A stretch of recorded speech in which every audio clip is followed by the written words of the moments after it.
Welcome to Wednesday Movie Popcorn. I'm your host, Elon Rich, and I'll be reviewing Get Out. I'm actually sitting right here in the same chair that he got hypnotized in. Nah, I'm fucking with you.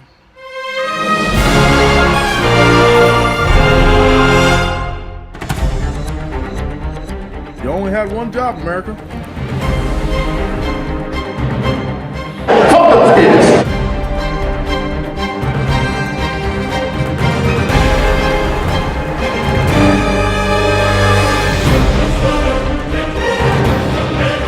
There's a great move set right from the beginning. There's a guy walking, same guy from the show Atlanta. You definitely check that show out.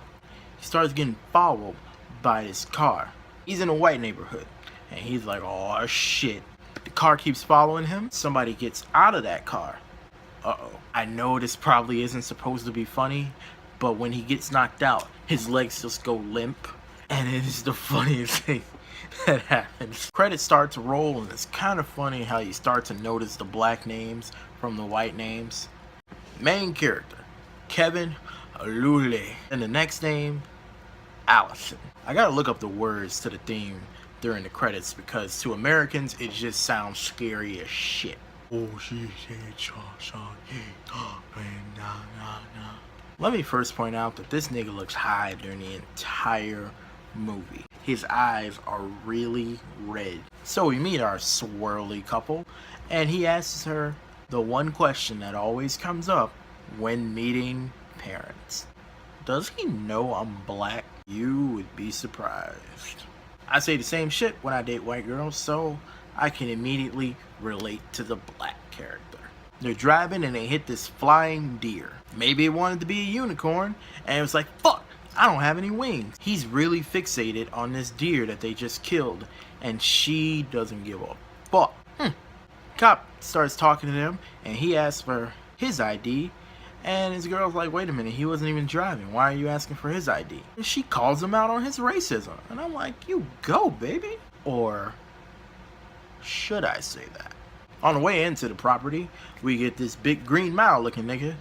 Rest in peace, Michael Clark Duncan. And he's very interested in what they're doing.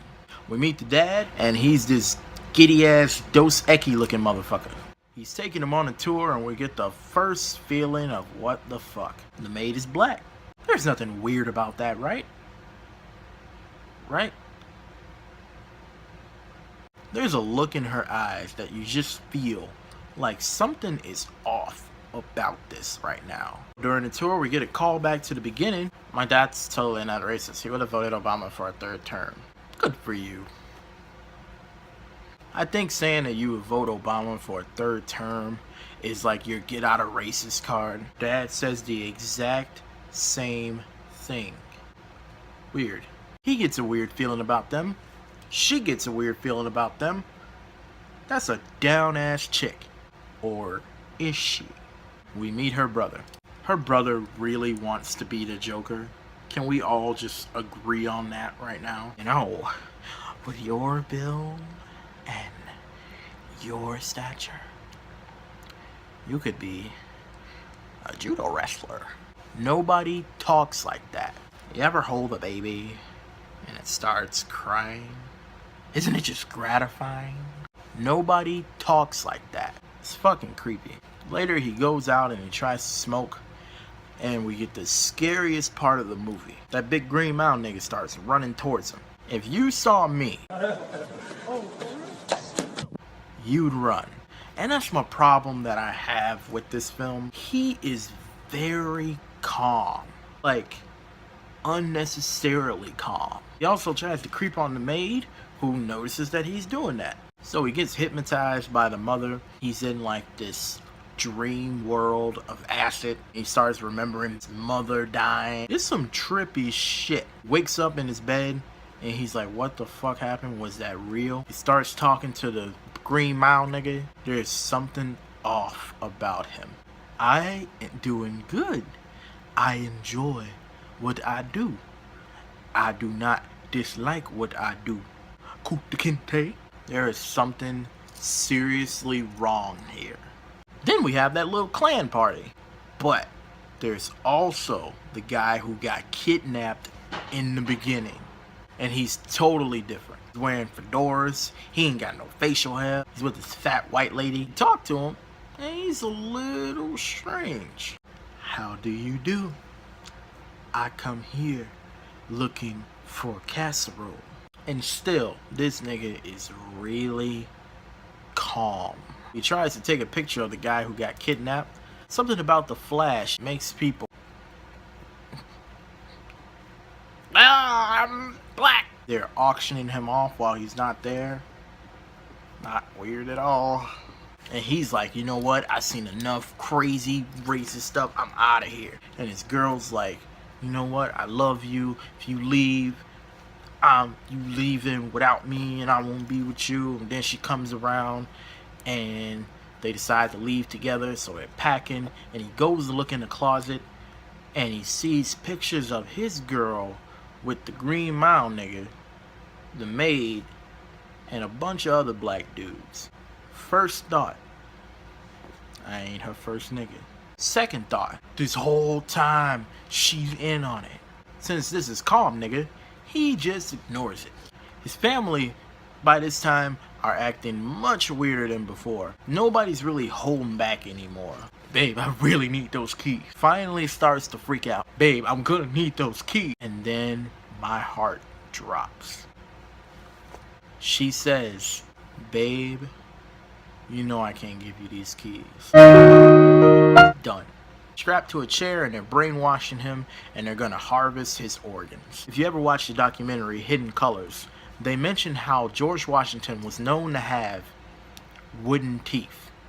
Now we know how wet our mouths are, so when wood gets wet, it's pretty useless. It is believed that George Washington actually had slaves' teeth plucked out to become dentures for him.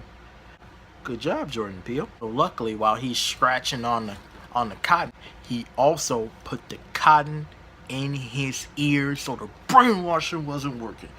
You go, nigga.